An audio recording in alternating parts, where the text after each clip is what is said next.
Hi, I'm Dan LOK. I'm the king of high-ticket sales, and I am one of the passionate few. Where did you grow up, and sort of what was your childhood like growing up? Well, I was born in Hong Kong, right? So I immigrated to Canada when I was 14 years old with no money, no connections, and couldn't speak a word of English. So you can see even when still today, I speak with an accent, a little bit of an accent. So my mom and dad, because they were having some issues, and so my mom decided that she didn't want to stay in the relationship. That's why we immigrated to Canada. At the time, I was so young, I was kind of like a punk kid. Yeah. I had no direction. Yeah. I was getting into fights and hanging around with the wrong gang of people, and just always getting into trouble. Right. And so my mom and dad got divorced when I was 16 years old. And then shortly after that, my dad went bankrupt in Hong Kong. He basically, his business partner took all his money and disappeared. And my dad signed everything as a guarantor, right? Yeah. Guarantees on it. Man. So left him about $1 million US in debt. And that wiped him out. Not just financially, but emotionally. And you were living with him at the time? I was living with my mom. My Gotcha. dad is in Hong Kong. And then I still always remember that phone call. At the time, I was going to school. One day, at the time, my mom and I, we were living in a one-bedroom apartment. Okay, in one of the worst neighborhoods in Vancouver. Wow. So I remember my mom would stay in the bedroom. I would sleep in the living room, right? So on the floor, basically. I remember one day after school, I went home. Door was locked.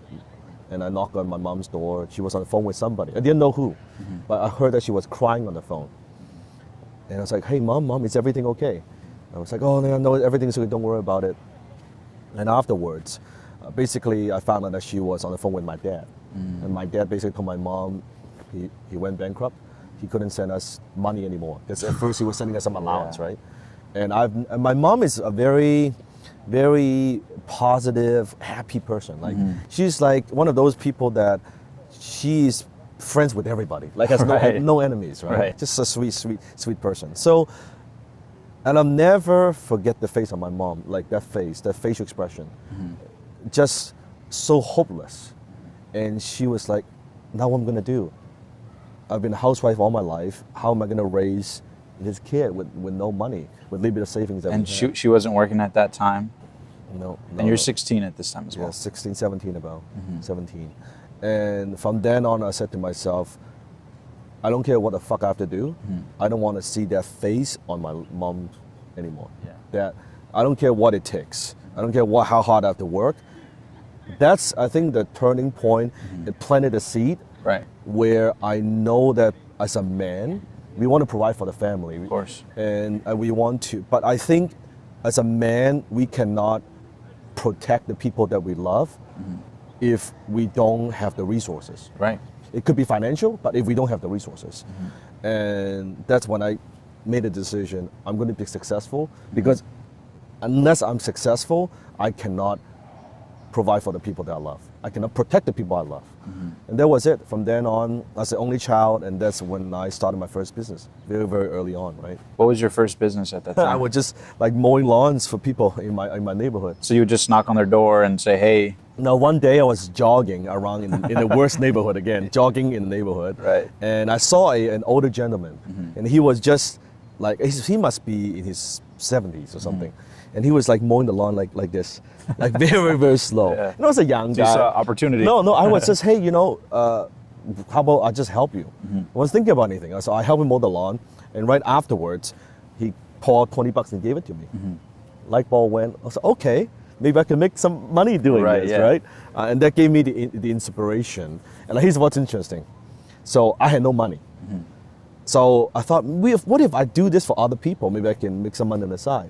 But I had no money. I didn't even have the money for the lawnmower. Yeah. So I talked to this older gentleman, and I said, why can I borrow your machine? Because I know I can see the machine is brand new, right? Like maybe it cost like $1,000. So to me, that at the time was a lot of money. It was like $1 million. It was like $1 million, right? So I asked him, well, can I borrow your machine? And in return, I would take care of the machine. I would add the gas and take care of everything, the blade and maintenance. I'll mow your lawn every single week for free, once a week. And I remember he said, you know what? I can't move this damn thing anyway. What the heck, young man, go ahead and use it. Yeah. And that's how I got my little machine. And then First side hustle going, like working a no money down deal, right? So I was knocking on door and mowing lawns. And, you know, we made a few $100 here and there, but that's my first taste of entrepreneurship. How much were you charging at that time? It was like $10, $20. No, he's funny. He was funny story. So I was knocking on door, and no one, like I was knocking, hey, do you want me to mow your lawn? Oh, no, we don't need that. We don't need that shit. Yeah. At the time, my mom had a friend, my aunt. She had a printing business, right? Like, you know, printing business card and flyers and all that. So I went to my aunt and said, hey, aunt, why don't, you print a bunch of flyers? I will help you distribute in the neighborhood, like printing service.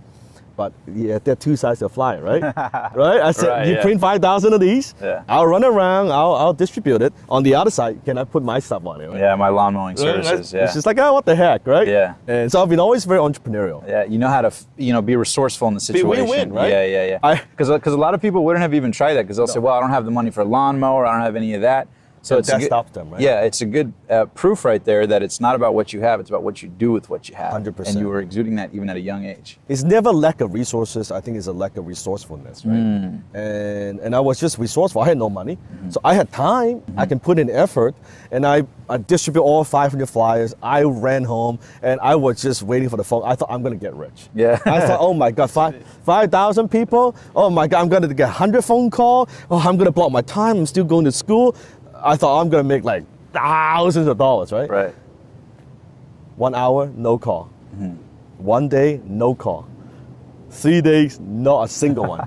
I was checking the flyer. Shit, did I put in the wrong number? Right. No, it was the right number, right?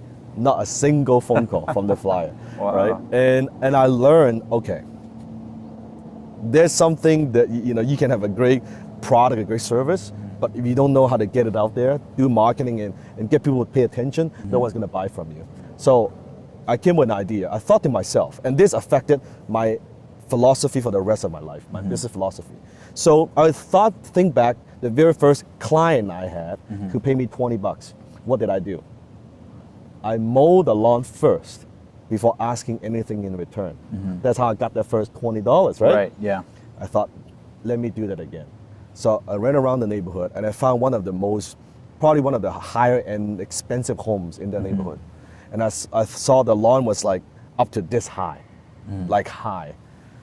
And I just found a day and I just mowed the entire thing. Now this is illegal. Yeah. You're not supposed to do that. I'm not an advocate of that, but I did that. So you didn't even knock on their door? You I just mowed the whole lawn, right? I did the whole thing. Right. And I finished the whole thing and I sat at the front door waiting for the homeowner to come back.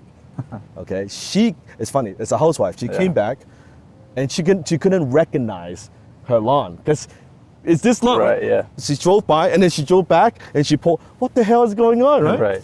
And she's like, who are you? I said, I'm just a kid. I'm trying to make some money. I provide these services, a fly. Oh, this is awesome. My husband travels all the time. He's never home. I can't do this stuff. Thank you so much. You make my lawn look so nice. She gave me $100. Wow. $100, right?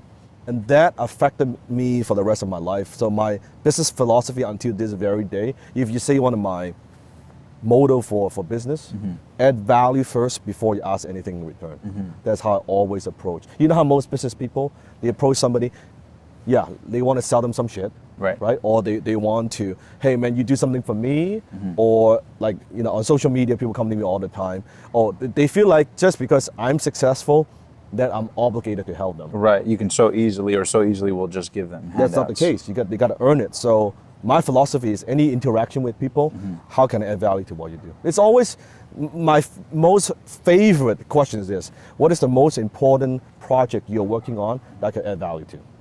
Yeah, because it goes straight to the source of what matters. Yeah. I don't care who I meet, lunch, dinner, someone I don't know, someone I do, always.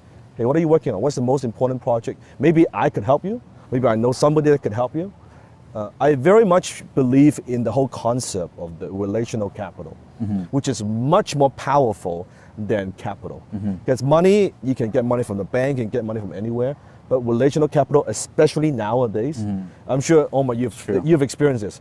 One contact, one phone call, One conversation change it all. could change it all. Just one contact. Social currency, they call it. 100%. Yeah. 100%. So, and it affected me. And then from then on, of course, we can talk about that, how I went from, making a little bit of money to where I'm today. If you guys enjoyed that video, be sure to hit that subscribe button right now, because every week we bring you the very best in personal development content, interviews, and insights to help inspire you to take your life and your dreams and make them a reality. And also, if you want to know how to book dream guests the same way I have, you can check the link below for my top 3 secrets. So if you have a podcast or a show or whatever it is and you want to collaborate with them, if you click that link below, I'll give you those top 3 secrets to help you get in touch with anybody. And also, don't forget that The Passionate Few is available on media platforms as well.